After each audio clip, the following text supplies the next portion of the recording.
Bangladesh Sri Lanka test সিরিজের দ্বিতীয় test ম্যাচের প্রথম দিন শেষে বাংলাদেশের সংগ্রহ ৮ উইকেটে ২২০ রান। টসে জিতে প্রথমে ব্যাটিংয়ের সিদ্ধান্ত নেয় বাংলাদেশ অধিনায়ক নাজমুল হাসান শান্ত। বাংলাদেশের হয়ে উদ্বোধন করতে নামেন সাদমান ইসলাম এবং এনামুল হক বিজয়। প্রথম টেস্টের মতো দ্বিতীয় টেস্টের প্রথম ইনিংসেও বাংলাদেশকে হতাশ করেন বাংলাদেশ দলের উদ্বোধনী ব্যাটসম্যান এনামুল হক বিজয়। কোনো রান না করে ১০ বল খেলে প্যাভিলিয়নে ফেরেন। ঘরোয়া ক্রিকেটে দুর্দান্ত খেলে বাংলাদেশ জাতীয় দলের সুযোগ ফেলেও জাতীয় দলের হয়ে খুব একটা সুবিধা করতে পারতেছেন না বাংলাদেশ দলের এই ওপেনার।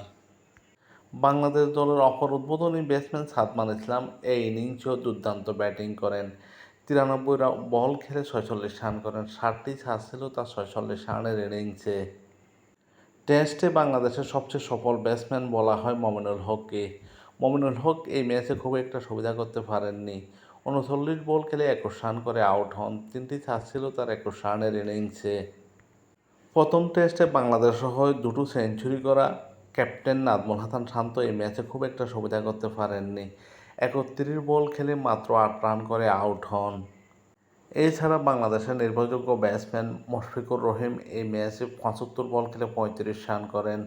বাংলাদেশের উইকেটরক্ষক ব্যাটসম্যান লিটন কুমার দাস ৫৬ বলে ৩৪ রান করেন। মেহেদী হাসান মিরাজ ৪২ বল খেলে ৩১ রান করেন। ৩টি ছাড় ছিল তার ৩১ রানের ইনিংসে। নাঈম হাসান ৫১ বল খেলে ২৫ রান করেন। তাইজুল ইসলাম ২৪ বলে ৯ রান করে অপরাজিত আছেন। এবাদত হোসেন ৫ বলে ৫ রান করে অপরাজিত আছেন। আগামীকাল আবারও ব্যাটিংয়ে নামবেন বাংলাদেশের দুই অপরাজিত ব্যাটসম্যান তাইজুল এবং এবাদত হোসেন। বাংলাদেশ দল টেস্টের প্রথম দিন ৭৩ ওভারে ৮ উইকেট হারিয়ে ২২০ রান সংগ্রহ করে। বাংলাদেশের বিপক্ষে এই ম্যাচে শ্রীলঙ্কার হয়ে দুর্দান্ত বোলিং করেন আতিশা ফের্নান্ডো।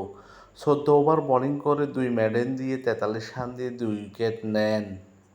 এই দিন শ্রীলঙ্কার হয়ে অপর সফল বোলার হলেন বিশ্ব ফের্নান্ডো। ১৬ ওভার বোলিং করে ৩টি মেডেন দিয়ে ৩৫ রান দিয়ে ২ উইকেট নেন। প্রথম টেস্টে বাংলাদেশের বিপক্ষে দুর্দান্ত বোলিং করা থারেন্দ্র রত্নায়েক এই ম্যাচেও ভালো বোলিং করেন। ১৬ ওভার বোলিং করে ১ মেডেন দিয়ে ৬৩ রান দিয়ে ১ উইকেট নেন। শ্রীলঙ্কার অপর বোলার প্রভাত জয়সূরিয়া ১১ ওভার বোলিং করে ৩৬ রান দিয়ে কোনো উইকেট নিতে পারেননি এই ইনিংসে। Dhananjay de Silva ৫ over bowling করে ১৫ রান দিয়ে ১ উইকেট নেন। সোনাল দি নুসা ৯ ওভার বোলিং করে ২২ রান দিয়ে ২ উইকেট নেন। দুই দলের মধ্যকার প্রথম টেস্ট ম্যাচ ড্র হয়েছিল। দ্বিতীয় টেস্ট ম্যাচ যেই দল জয়লাভ করবে তারাই শিরোপা জিতবে।